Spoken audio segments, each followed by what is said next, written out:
Namaste and good morning, everyone. Let's do some prayers before our class.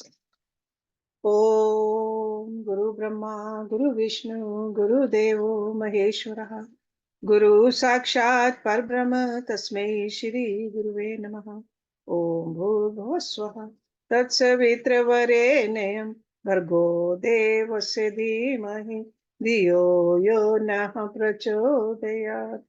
Asto ma sadgamya, tamso ma jyotirgamya, mrityurma amritam gamya. Om sena vavtu sena bhunaktu saviryam karvavai. Tejasvi navadhitamastu ma vidveshavai. Om shanti shanti shanti. Okay. We started Aitareya Upanishad a couple of weeks ago. So this Upanishad is about creation. The students must be asking the Guru, how did this all come about? Where did it come from? Who created it? And this is a very common question, especially when we start on this journey. These questions bubble up because we start thinking about it. So this is what we see in this Upanishad. And that's why in verse number 1, it says, Sa ikshat lokan nusrija iti. He thought, I shall indeed create the worlds. That's all. Minnie, can the question wait or unmute yourself, please? I just want to know the page number because this is my first time. Okay, somebody can put it in the text, please. Thank you. Oh, sorry. Yeah, that's okay. So Aitareya Upanishad, okay? So then in the verse number 2, we saw this Guru is saying that he created all these worlds. So he over here means God. And the terms this Rishi used, Ambh, Marichi, Maram, Apaha. Yonder is the Ambha, above is the heavens. Heaven is its support. Marichi is the region of the atmosphere. The Mara is the death. And what is underneath is Apa. So all of this was created just from the thinking. See, there is a two way to create. One is called a Mathuni Srishti. The other one is Manasa Srishti. Okay. Mathuni is the way we create these days, the children, Mathuni. The God created through the mind, Manasa Srishti. So let's see how he is further elaborating on this in 3b. Sa adhya eva purusham samudritehe amurtyat. Sa means he, and again that means God. Adhya, from the waters. Ev means alone. Purusham, samudritye, having drawn forth. Amurchyat, shaped. So then he raised the Purush from the waters and shaped it. So after creating the worlds, providing them with a sustenance, that air and the water and the space and the earth, and by a continuous flow of his willpower, in order that the specific vasanas may find a field for their full expression. Because those vasanas are there in that Haranyagara. So he created an instrument to express themselves. So that's why he says he created a form out of water. It's almost like a painter who has artistic vision of beauty with all the details of the shape, color, proportion, setting, have the canvas with all the materials, but without the instrument of a vehicle like a steady and trained hand and fingers, cannot pour himself out in speaking colors. So that message from the heart through the instruments on the canvas got to go there. Material alone cannot do it. So the worlds are created for the vasanas to express. But the vehicle of expression, the form of a body, was needed. And it was raised. Okay, it was raised. But sometimes, if we just read this very casually, when we look at it that right from the waters, he draw forth and shaped a person can get surprised in his ignorance and may even insult the rishis that just doesn't make sense. Might say that it's a thoughtless declaration. But when we study it deeply, we see how completely scientific are these statements of these masters. These days, we know a lot about dehydration. When any creature, living creature in the world is completely dehydrated, we know it loses its individual shape and name and becomes as homogeneous as a powder. So what was taken out? Water. So a dead body burnt in an electric furnace reduces itself into a few handful of dust. We can even just hold it in our hand. It's only that much. All the weight and girth of dead body was nothing but water. Again, we know that through heating, when the water of crystallization is removed from any crystal, it disintegrates itself to the form of a mere powder. So if the Rishi is saying over here that a shape and girth were first warped out in and from the waters, he is only expressing in this very poetic language, but a very scientific truth though, so which we know it today. It can make sense to us. So at this moment, we must understand that the Purush or the form created is not the form of you or me, or a first man similar to an Adam, but it represents the total gross forms. In Sanskrit, the technical term for that is called virat. Virat. So what is meant by virat is the rudimentary form which is yet to grow. And it has to become distinctly clear with all its features. So features are not there. So the form came out from the water, which doesn't have any features. It is a shape just as the shape of a chicken in the egg, the shape of the tree in a seed, or the shape of a fetus in the womb,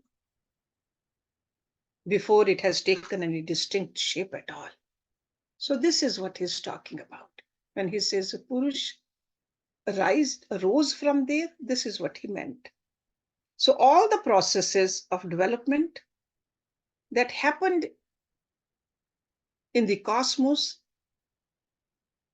which are repeated by each individual in his womb.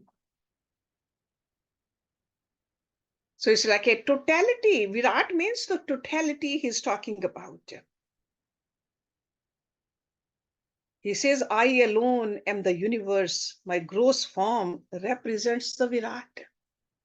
My subtle form represents in its totality the Hiranyagarbha. Okay, so the grosser total form is called Virat. Subtle grosser form is called Hiranyagarbha. That's why Hiranyagarbha, another name we use, cause it's like a total mind and intellect. That's a Hiranyagarbha. And my causal body is in its macrocosmic existence, nothing other than the Ishwar. And transcending them all, the spirit in me is the supreme, the substratum for the entire world of names and forms. And God says, I alone, one without a second, remain reveling in myself before all these worlds are created.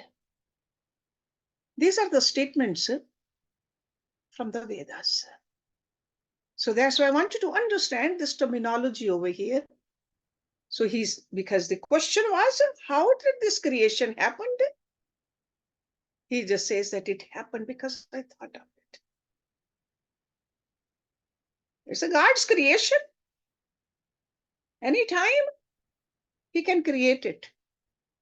And anytime he can dissolve it. He's the creator also, sustainer also, dissolver also.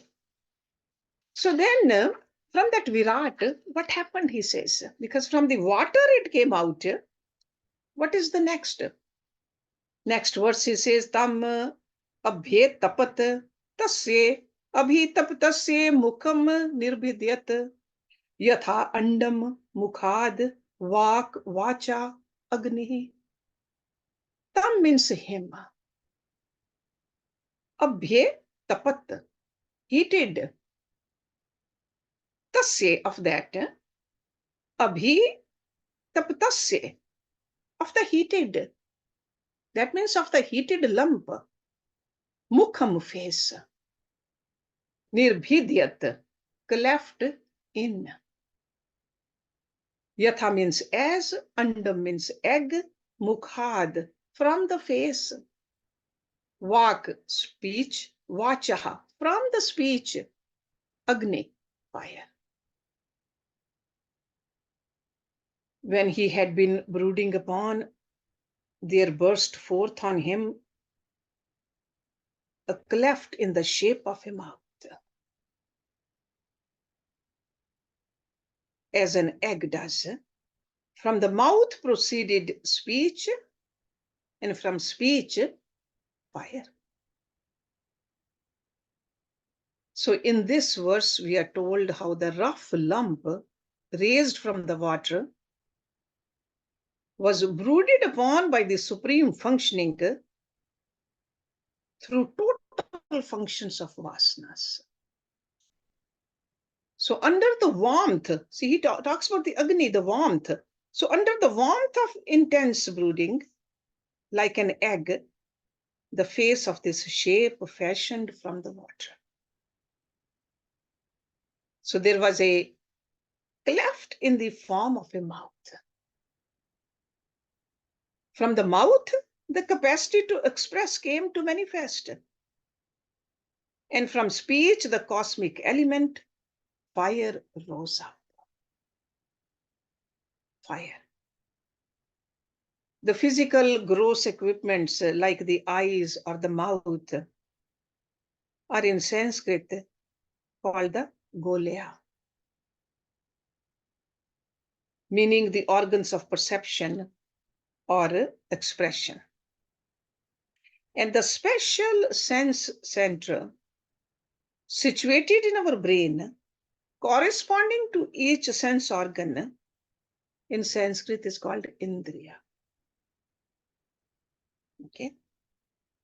And the special capacity to perceive which the organ exhibits is termed as the Devata. So that's why this body is considered as a temple. There are Devatas who reside in there. So the instrument, Golia, for the play of the power of the speech is the mouth. For all of you know, where there's no mouth, there cannot be any speech. The seat of the activity of the mouth is called speech, and it is presided over by its capacity declared here by the Rishi, the fire. Fire. It may not be obvious immediately to us, as the description of fire as the presiding deity of the speech. But don't we use these words like a fiery speech? Or expressions like a hot discussion, heated argument. Fire is the principal element behind the words. That's what this Rishi is telling us. We also know that the food which we eat, if we eat hot food, hot things, they develop our capacity to speak like that too. Angry words. What we eat, that does have effect on us. Ayurveda talks about it quite a bit. They say that you can improve your speech if you eat proper food. A lot of speakers or singers, they are very watchful of that. They'll know what to eat, when to eat, how to eat. In fact, this morning I was listening to my Guruji's tape. He talked about ahar quite a bit. He says the larger amount of ghee should be eaten. Somebody has a hoarse throat. For a speaker or a musician, the treatment in the Ayurveda is ghee.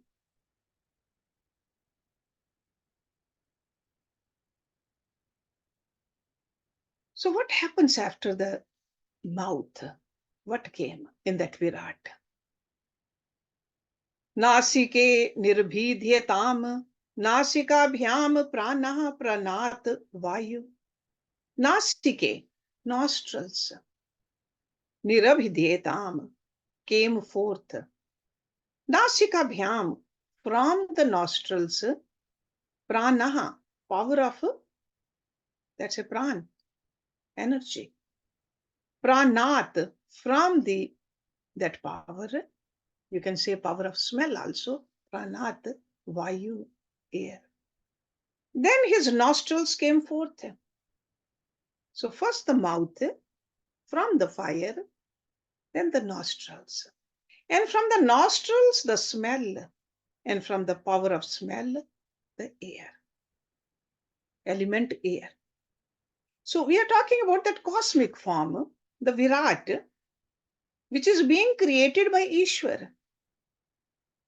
And this Ishwar is the supreme, conditioned by the total vasanas. After gaining the organ of speech, next develops the nostrils.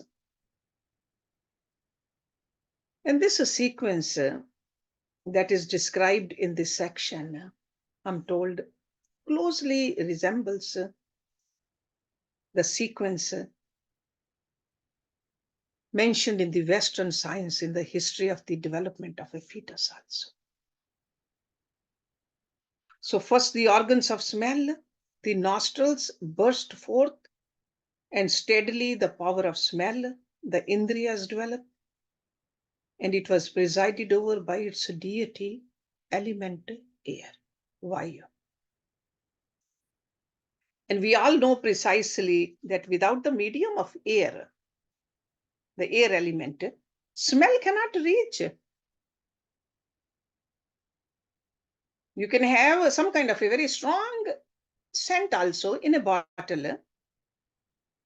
Closely is almost like a sealed bottle. It will not give us any idea of its smell. So that fragrance is there in the bottle. You have a nose also, but that air element in between is not carrying it. There's no actual contact between the sense object and the sense organ. If a breeze happens to be against us and we are facing the direction of the breeze, the object of smell existing behind us are not available for us. So that's why we can say that the nostrils can revel in enjoying the smells only when its objects are under the grace of the presiding deity, the ear. Okay? That is the Devta. Then after the nose comes the eyes.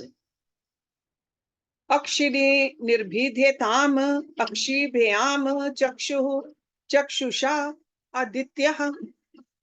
Akshini, eyes, nirbhidhetam, came forth. Akshibhyam, from the eyes. Chakshu, the power of vision. Chakshusha, from the power of vision. Aditya, sun. Eyes were separated out.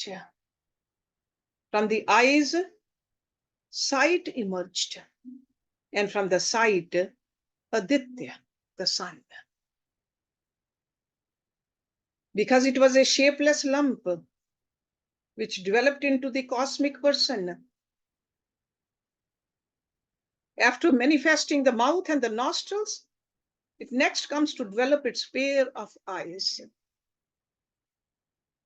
So the eyes burst forth, and the power of vision, that Indriya, came slowly to manifest in the eyes.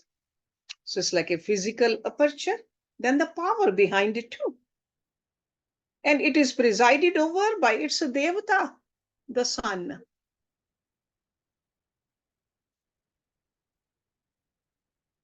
When we look at this description, grapple with it with a proper understanding. Keep that whole picture in our mind. We see that this message is quite logical, scientific, and convincing also. Even if our sight is normal and we are looking in the direction in which the object is placed, the power of vision in us does not function unless the object is blessed with the light.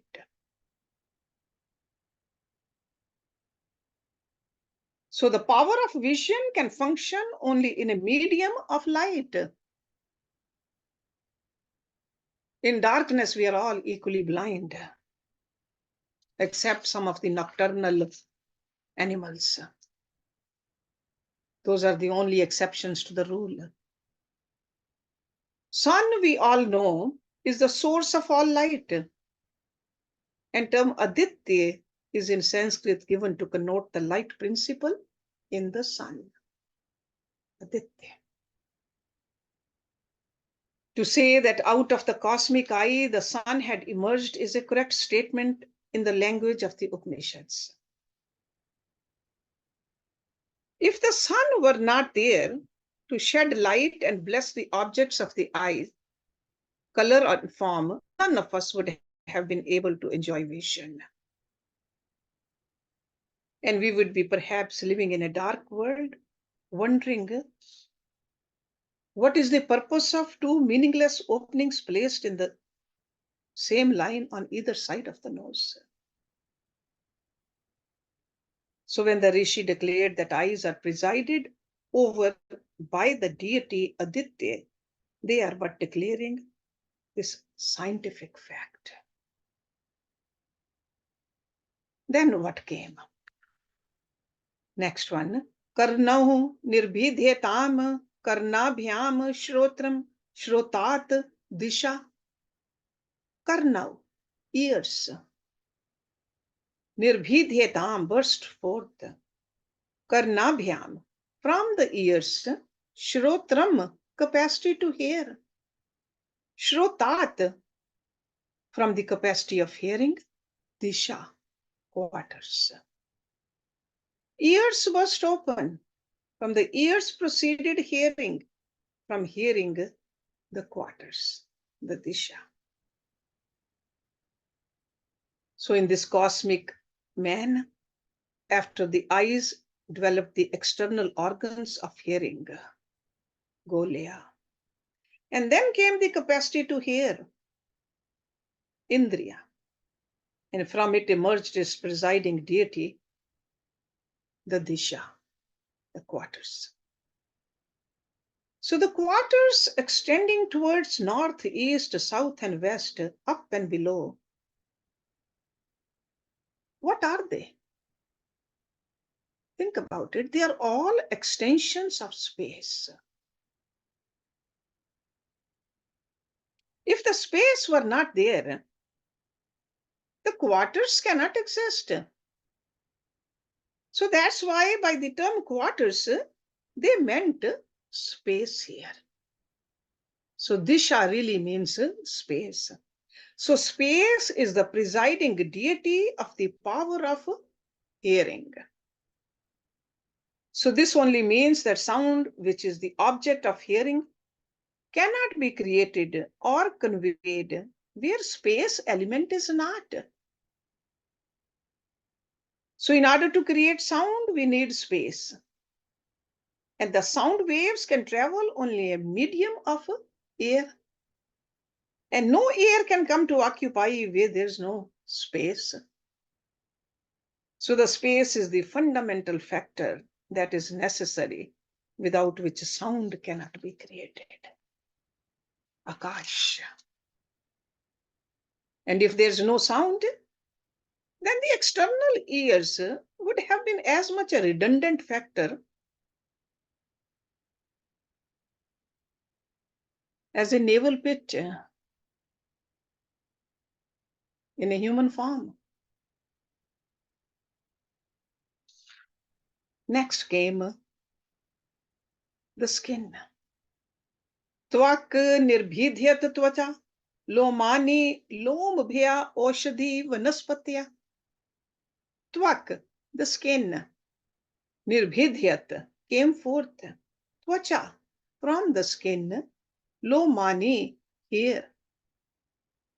Lombhya, from the hairs. Oshadhi, herbs. Vanaspatya, trees. Then the skin was separated out. From the skin proceeded hair. And from the hair, the herbs and the trees. So it's almost lastly came the complete covering for the cosmic physical structure. In a conducive epidermis with hairy growth from its surface. So the entire virat, the cosmic person, has by now perfected in all its details, the mouth, the nose, the eyes, the ears. Now it is being clothed with the precise and definite skin, which is the sense of touch. Hairy growth upon the surface of the total structure is beautifully put in it's like a frail herbs or gigantic forests, trees on the surface of the globe. So by saying this Rishi is indicating the entire vegetable kingdom in the universe. not just any kind of a special herb or tree. Just as the hair grow on the body, not because of the individual's own accord, that's how the vegetable kingdom, without locomotion or intelligence, grow from the surface of the earth. No comparison could have been so complete and perfect.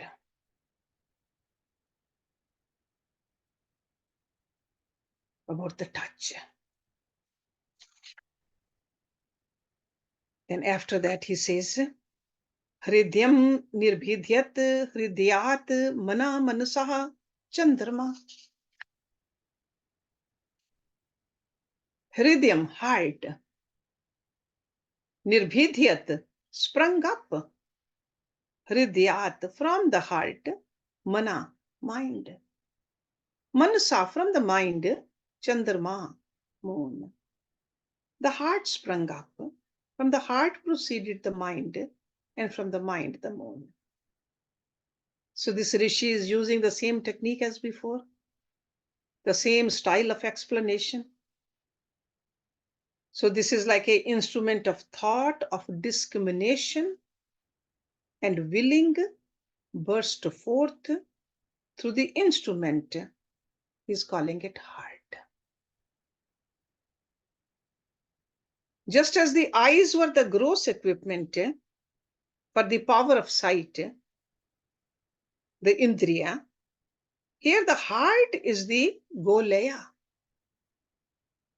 That is the localized spot from which the mind, the indriya, the capacity to feel, functions. So this is a heart, is not a physical heart. It is a philosophical heart. And the presiding deity of the mind is the moon. So this is a very spectacular expression. But we can get confused also how the moon can rise from the mind. But if we know a little bit about our psychological behavior, we will agree that there is a relationship between the moon and the mind. They say in the full moon, the lovers can become very sentimental. The term honeymoon, the relationship between a person's capacity for lusty impulses and a moonlit light. And it's also endorsed by all the doctors also in asylums that their mentally disturbed patients, they become out of control during the full moon. On a full moon night, even the wounds, if you watch them, they bleed more than other days. So the relationship between the moon and the mind is quite evident. So it is quite justified when the Rishi says that moon is the presiding deity of the mind. And in Sanskrit, moon and mind, both are called with the same term, mati. Clearly shows that in the microcosm, that which is mind is itself in the macrocosm, the moon. And the next one, that is the last of, no, I think there are two more. And then after that, we'll discuss. Let's just finish this verse number 4 in its totality. Nabhi nirbhidhyat nabhya apanaha apanat mrityu. Nabhi means navel. Nirbhidhyat, burst forth. Nabhya, from the navel. Apanaha, apanat, from apan. Mrityu, death. A navel burst forth. From the navel, the apan.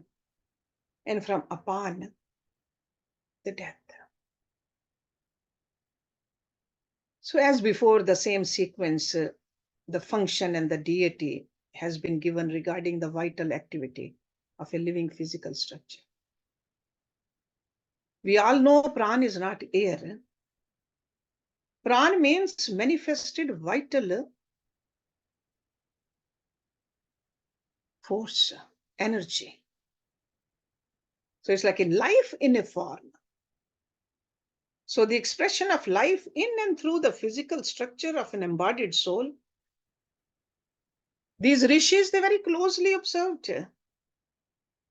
And that's how they tabulated into 5 prans.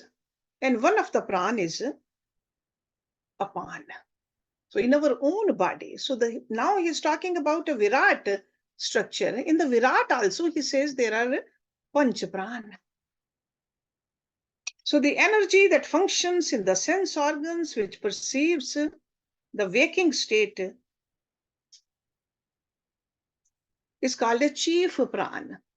So there's out of panch pran, one is a chief pran, then there is a apan and the saman and the udan and the vyan. And we are all familiar with that. But over here he says that apan, the last expression of activity in a physical body, he's talking about. He's not talking about the yogi. When yogi leaves the body, it will be through the udan. But for an ordinary person, the death, the principle of rejection or ejection, principle of death, except for the yogis, is almost, it's like an average individual. At the time of the death, there's an explosive activity of the apan, outgoing breath. That's why some people urinate forcefully at that time. It just happens. Or there is the fecal matter is coming out. Or there is a vomit. So from apan, he says the death. Okay? So he's not talking about the yogis. Just remember that. Just the average person. Then in the last verse of this chapter, Shishnam nirbhidhyat Shishnat Retaha Retsaha Apaha. Shishnam, generative organ. Nirbhidhyat, burst forth. Shishnat, from the generative organ. Retaha, seed. Retsa, from the seed.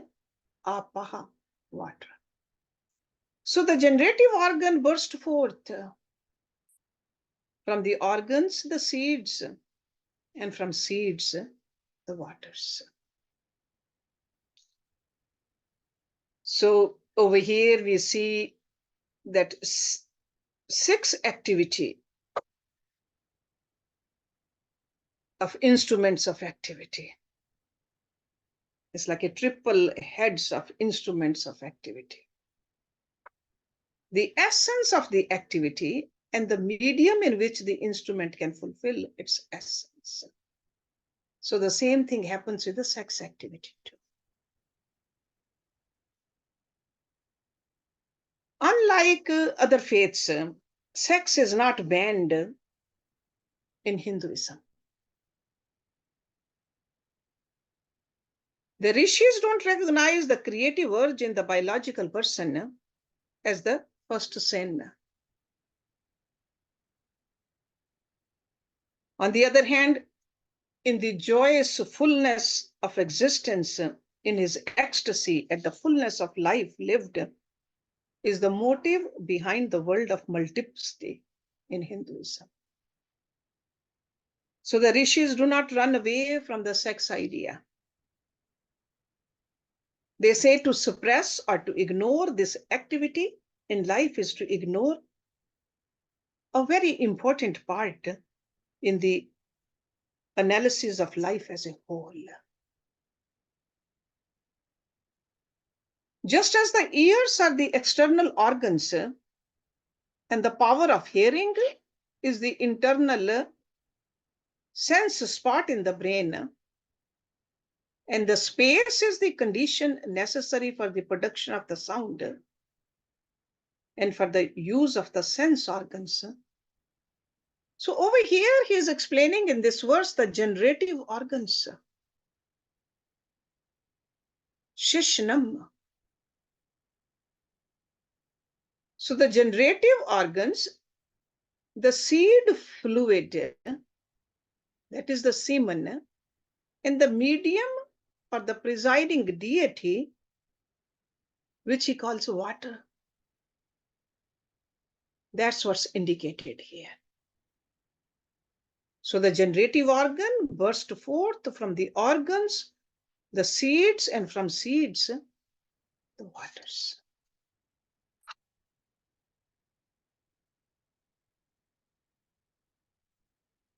So we'll stop it here today. And then next week, we're going to start with the section 2. And all of this will make more sense also when we see further elaboration on this. So in today's part, at least we saw all the basic structure in the virat roop, how it came about, and the corresponding devatas also, and the corresponding elements also. So let's stop it here. Om Purnamada Purnamidam Purnat Purnamudachyate Purnasya Purnamadaye Purnameva Vishishyate. Om Shanti Shanti Shanti Om.